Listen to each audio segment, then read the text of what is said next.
Прво да се заблагодарам до раководството на АДСМ што покажа исклучителна општествена одговорност и се вклучи во борбата за намалување на аерозаgadувањето со своите одлуки кои што ги носи, со своите средства кои што доаѓаат од граѓаните на Република Северна Македонија.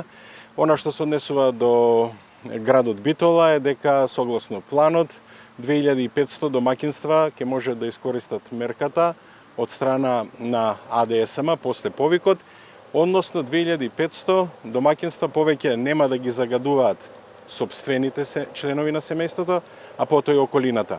Има една кампања во рамки на Светската здравствена организација каде што вели да секој да се пробуди следниот ден, а да не биде мета на загадување, и мислам дека ова што го правиме заеднички со АДСМ, 10.000 домаќинства со своите деца внатре нема да бидат мета на загадувањето. Се разбира, градот Битола е дел и од планот за чист воздух, и ова е дел од планот за чист воздух, каде што и во едно основно училиште ќе се интервенира со замена на затоплувањето, една градинка и 2 основни училишта ќе бидат дел од планот за енергетска ефикасност.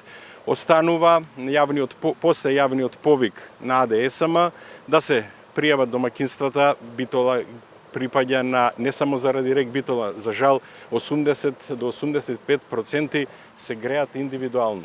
Повеќето од нив не само на дрва, туку користат за жал и јаглен, кои што, повторувам, се најштетни за нивните семејства, за нивните деца. Се разбира, граѓаните не сакаат да загадуваат, некогаш не може тоа да го направат од економски причини, и затоа тука владата, државата помага со субвенционирањето на инвертор климите.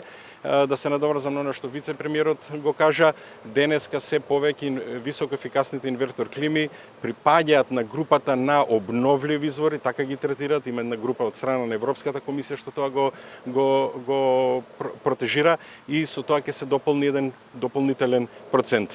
Нашата заложба е дека, и нашата одлука е дека аерозагадувањето може да се реши само ако се справиме со изворите на загадување. И затоа директно сите мерки што се прават е да интервенираме во изворите на загадување. За жал, домашното затоплување е најголемиот извор на загадувањето не само во Скопје, во Тетово и во Битола, тука заедно со индустријскиот капацитет рек Битола, и затоа се интервенира и во комбинатот, но се интервенира и во домаќинствата.